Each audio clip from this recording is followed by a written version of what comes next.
और उसने बरमाला सीधे डाल दी। अब पुरंजन की पत्नी का नाम क्या हो गया? पुरंजनी। डॉक्टर की पत्नी का नाम डॉक्टरानी और प्रधान की पत्नी का नाम प्रधानी है। मास्टर की पत्नी का नाम मास्टरानी, सेठ की पत्नी का नाम सेठानी। सेठ के नाम से पत्नी का भी नाम जुड़ जाता है ना। रानी और लग जाता है, मास्टर मास्टरानी सेठानी। पुरंजन की पत्नी का नाम पुरंजनी हो गया। और ये दोनों उस गुफा में रहने लगे। उस गुफा की विशेषता ये थी कि उसमें 9 दरवाजे थे। उस गुफा में कितने दरवाजे थे? 9 दरवाजे थे। उत्तर के तरफ 7 दरवाजे और दक्षिण के तरफ 2 दरवाजे थे। पुरंजन को जहां जाना होता था, जिस काम के लिए जाना होता था, उसी दरवाजे से वो जाता था, है ना। घास लेने के लिए घास वाला दरवाजा, पानी लेने के लिए पानी वाला दरवाजा, और जब हवा लेना होता था तो हवा वाला दरवाजा खोल देता था। वो कूलर जैसे हवा आती थी और कमरे गुफा की जो वहां गंदी हवा थी वो निकल जाती थी। ऐसे दरवाजे लगे हुए थे। पुरंजन वहां रहने लगा। कहते हैं कि वो 5 फन का सांप दरवाजे पे वो चौकीदारी करता था। पुरंजन अपनी पत्नी पे इतना मोहित हो गया कि एक दिन पत्नी श्रृंगार कर रही थी, अपने ओठन में लाली लगा रही थी और बाल की चोटी बांध रही थी। पति आके बगल में बैठ गया और देखने लगा पुरंजन। बोली, प्यारी, ये लाली हमारे लगा दे तो कितनी अच्छी लगे, अच्छी लगे। पत्नी मुस्कुराई, बोली, ले आओ हम लगाए देते। सो लाली लगा दी। बोले, काजल भी लगा दी। सो काजल भी लगा दी। बोले, चोटैया हमारे भी मान दे। सो चोटी मान दी, 2 चोटी मान दी पति की। बोले, ब्लाउज तो पहना दे हमें। तो ब्लाउज पहना दी और साड़ी भी पहनने लगा, महावर भी लगाने लगा। और पत्नी जो श्रृंगार करे वो श्रृंगार साथ में कर लेवे और जैसे पत्नी करे वैसे भी करने लगा। इतना आसक्त हो गया भैया कि जब पत्नी रोने लगे तो रोने लगे और जब हंसने लगे तो हंसने लगे। जब पत्नी भोजन करे तो भोजन करे और जब पत्नी सोवे तब सोवे, जब जगे तो जब जगे और जो काम करे वही काम करने लगा। पत्नी के साथ ही जैसे पत्नी करे वैसे ही करने लगा। कहते हैं कि एक दिन रात के 12 बजे किसी ने दरवाजा खटखटाया। जैसे दरवाजा खटखटाया, पुरंजन ने कहा, प्यारी, को आ गया। पुरंजनी ने कहा, को आ गया। हम देखें, तुम परे रहो। पुरंजन ने कहा, तू गई और कोई तुझे पकड़ ले गया तो हम तो बिना मौत के मर जाएंगे।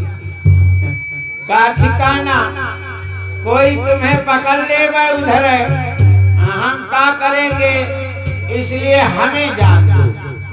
तो पुरंजनी ने कहा, तुम साड़ी ब्लाउज पहने सो तुम्हें औरत समझ के कोई पकड़ लिया तो हम क्या करेंगे, इसलिए तुम नहीं जाओ, हम जाती हैं। पुरंजन ने कहा तुझे पकड़ लेगा तो हम मर जाएंगे, इसलिए हम जाएंगे। तो देखो एक काम करते हैं, हमारा पुराना अचला और चटैया उटैया सब हटा दे, हम मर्द बन के जाएंगे। तो बोले कि मर्द बन के गए, कोई औरत पकड़ ले तो?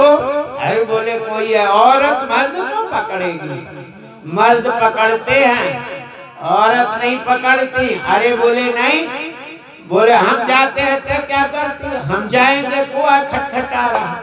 सो जैसे दरवाजा खुला तो मामला गड़बड़ था, वहाँ एक औरत थी, उसने गले बांध पकड़ के खींच ली और दरवाजा लगा दी।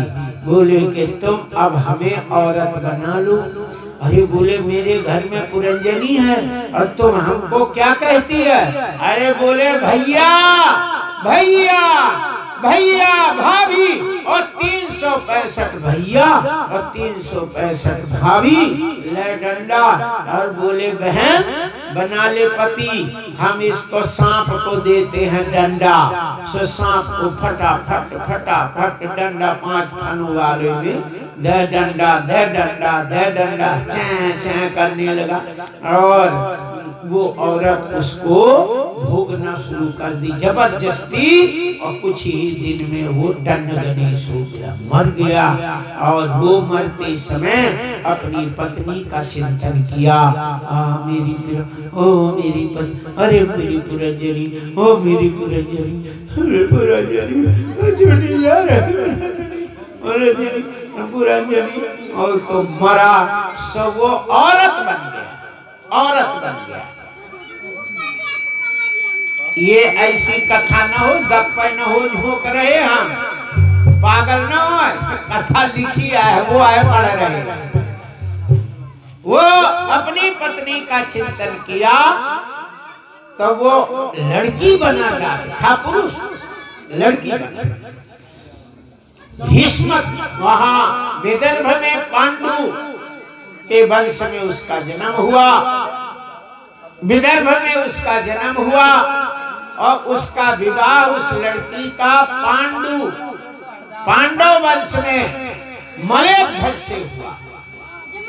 विवाह हो गया, बेचारी गई, पति को बहुत चाहती थी, लेकिन एक दिन युद्ध में वो पति मारा गया। वो युद्ध भूमि में जाती है और पति का शरीर को पकड़ करके रोने लगी, हाय मेरे स्वामी, है स्वामी, अब तुम्हारे बिना ये जिंदगी बेकार है, अब मैं कहाँ जाऊं, ऐसे करके रो रही थी। तभी वो अभिज्ञात आया, वो अभिज्ञात, उसने सिर पे हाथ रखा, छूना नहीं, मैं औरत हूँ। अरे बोले औरत, तो मेरा मित्र पुरंजन था, याद कर, तुझे रहने की इच्छा हुई, तूने गुफा में घुसा, वो औरत से प्रेम किया, उसका मरते समय चिंतन किया, इसलिए तू औरत बन गया, लड़की बन गया, अब रो रहा है। याद कर, तो ना स्त्री है, तो मेरा मित्र पुरंजन है, याद कर। उसको होश आया, बोले मैं क्या कर रहा हूँ, मैं तो इनका मित्र पुरंजन। और अभिज्ञात के साथ में हो गया और वो खत्म हो गया। कहने का तात्पर्य, इस पूरे कथा का तात्पर्य है कि पुरंजन ही जीव है, अभिज्ञात ही भगवान है। जीव भगवान के साथ में रहता है। जब उसको रहने की इच्छा हुई तो उत्तर अमेरिका, दक्षिण अमेरिका, पाकिस्तान और अफगानिस्तान, ये सारे उसको पसंद नहीं आए। क्यों? क्योंकि वो हाथी, घोड़ा, गधा का शरीर है, ये जीव को अच्छा नहीं लगा। और कश्मीर में जो गुफा थी वो मनुष्य का शरीर था, उस मनुष्य का शरीर उसे पसंद आया। उसमें 9 दरवाजे थे, 7 दरवाजे उत्तर के तरफ, जब हवा की जरूरत होती तो दरवाजा खोलता, एक दरवाजा नाक 2 दरवाजे नाक के, 2 दरवाजे कान के 4 और 2 दरवाजे आंख के 6 और 1 दरवाजा मुंह का। ऐसे 7 दरवाजे उत्तर के तरफ और 2 दरवाजे दक्षिण के तरफ थे। वो शरीर, मनुष्य के शरीर को पसंद किया। उसमें पुरंजनी नाम की जो लड़की थी वो कौन है? वो है बुद्धि। और 5 फन का जो सांप है वो है प्राण, अपान, व्यान, उदान और समान। ये जो 5 हवाएं हैं, प्राण हैं, यही ये सांप हैं। और रात को 12 बजे जो दरवाजा खटखटाई लड़की, वो कौन थी? वो है जरा। जरा माने बुढ़ापा। बुढ़ापा कोई पसंद नहीं करता, इसलिए वो लड़की 365 भैया और 365 भाभी, ये साल में 365 दिन होते हैं। वही जरा बुढ़ापा को भैया और भाभियां होती, इसलिए बुढ़ापा जबरदस्ती आ जाती है। बुढ़ापा को बुलाना कोई पसंद नहीं करता। बोलो, कोई बुढ़ापा पसंद करता है? हाथ उठाओ जो बुढ़ापे को पसंद करता हो। कोई नहीं करता। पसंद करता तो काहे को मेहंदी लगाते हो, वो लगाते है ना। मूछन में वो हेयर डाई पसंद करते तो काहे को लगाते? नहीं पसंद करते। वो सोचता है कि हमें आंख में न दिखे, वो सोचता है मेरे दांत गिर जाए, वो सोचता है कि मुझे उठने में लठिया का सहारा लेना पड़े। कोई नहीं सोचता। ये तो बकवास चाहे कोई करे कि नहीं हम बुढ़ापा चाहते, कोई नहीं चाहता है हमें बुढ़ापा आ जाए। सब जवान बने रहना चाहते हैं, लेकिन बुढ़ापा जबरदस्ती आ जाती है और उसको मार डालती है। और पुरंजन को भी बुढ़ापा आई, मार मार के मार डाली। मरते समय बुद्धि जिसमें जाती है वो पुरंजनी कोई दूसरी नहीं है, जिनकी बुद्धि ही पुरंजनी है। जब बुद्धि कहे कि आज ये कपड़ा पहनेंगे तो पहन लेता, कहता आज नहीं पहनना है, आज धोती पहनना, धोती पहन लेता। जो बुद्धि करती है ऐसे, इस बुद्धि के अनुसार ही व्यक्ति काम करता है। अच्छा, माताएं झगड़ा क्यों करती हैं? कभी कभी वो बुद्धि कहते हैं दे को बक करन दे, कान बंद कर ले, नहीं चुप रहो, नहीं बोलना है। कोई कुछ बोले और नहीं बोलती, और जब वो कोई बोल रहा हो तब बुद्धि कहते अरे ठटरी में तो बांध दे कंडा काढ़ चल। सब उठ के खड़ी हो जाती है, बोलना शुरू कर देती, झगड़ा हो जाता। बुद्धि तो कहती है शांति बना ले, बुद्धि कहते नहीं तो कम नहीं है तो लड़ जा। सब लड़ने लगती है, पड़ोसी ठटरी कंडा करने लगती, दुनिया के झगड़ा उत्पन्न कर देती। और फिर जब करने लगती तो फिर थोड़ी सोचती कि क्या कहना क्या नहीं कहना, जो ही मुंह में आता वही पटापट बोलना शुरू कर देती। इसलिए बुद्धि को सही रखना चाहिए, विवेक से काम लेना चाहिए। बुद्धि को मुंह से कभी भी कुछ भी नहीं बोलना चाहिए। भगवान का भजन करो, राम राम कहो, गाली गुत्ता नहीं देना चाहिए। और नेकान की माताएं तो बहुत अच्छी हैं, वो तो हनुमान जी से शिक्षा लेती हैं। हनुमान जी एक गाली नहीं दिए। रावण ने तो इतनी गाली दी, लेकिन हनुमान जी ने कोई गाली नहीं दी। कहते हैं, रावण कहता कहु सठ तई न प्राण कै बाधा, ऐ सठ तुझको प्राण की बाधा, तेरा प्राण ले सकता हूँ। मृत्यु निकट आई खल तो ही खल, मृत्यु आ गई तेरी। हनुमान जी ने कहा उल्टा होय कहा हनुमाना, मत भ्रम तोर प्रगट में जाना। उल्टा ही होगा, उल्टा होगा।